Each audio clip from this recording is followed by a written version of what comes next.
पार्वती सो गई कथा सुनते सुनते। शेष कथा तोते के अंडे में सुनी और जैसे ही टाइम आया भगवान शिवजी ने कथा को विश्राम किया, देखा तोते का बच्चा जो है जन्म ले चुका है अंडे से और वो उस लायक हो गया है कि वो अब आवाज आएगी कुछ खतरा होगा तो उड़ जाएगा। जैसे ही भगवान शंकर के नेत्र खुले, नेत्रों की आवाज हुई जगने की, तोता डर गया और बच्चा पिंजड़े से उड़ गया।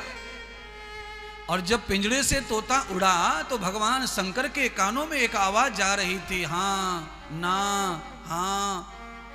अर्थात कोई भी महापुरुष कथा कहते हैं, उनकी कथा सुनते सुनते श्रोताओं को हां या ना का जवाब जरूर देना चाहिए। तो हां और ना वाला जवाब समाप्त हो गया।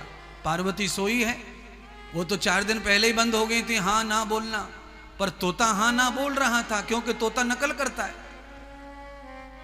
जो तोते को सिखाओगे उतना बोलता है।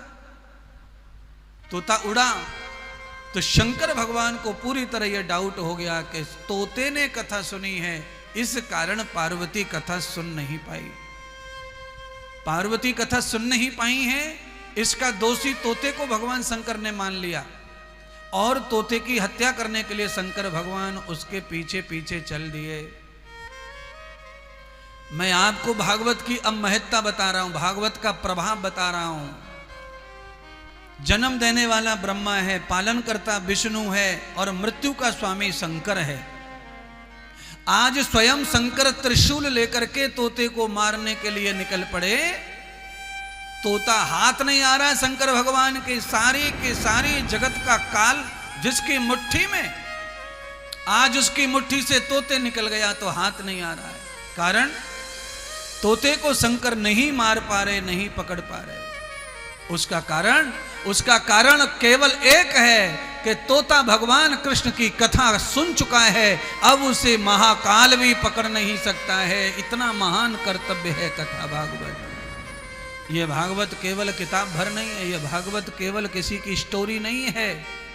भागवत क्या है तो कहा, भगम युक्तान वैराग्य मुक्ताम तम ज्ञानम विसर्जय।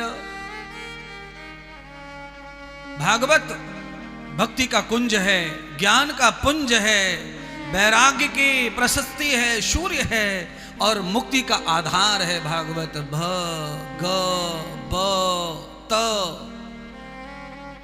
4 अक्षरों की माला है। भा के अनेक अर्थ हैं। भा से ऐश्वर्य प्रकट होता है, भा से भज पैदा होता है, भा से भग पैदा होता है, भा से भाग पैदा होता है, भा से न जाने क्या क्या बनता है। गा से अनेक अर्थ, गाय से गौ, गाय से गगन, गाय से गौरी, गाय से गणपति, अनेक अर्थ है। बा वैराग्य, त तारण करने वाला ग्रंथ भागवत। ये ऐसा अनमोल ग्रंथ है, ये ऐसा दिव्य ग्रंथ है, पर इसको बस सुनाने वाला थोड़ा ठीक ठाक होना चाहिए। जिसने भागवत को जीवन में आचरण धारण कर लिया,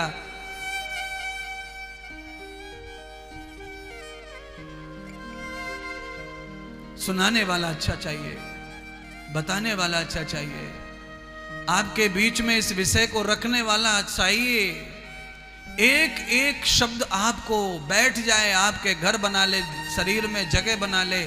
ऐसी कथा, ऐसे विचार, ऐसा मार्मिक उपदेश करना चाहिए भागवत का।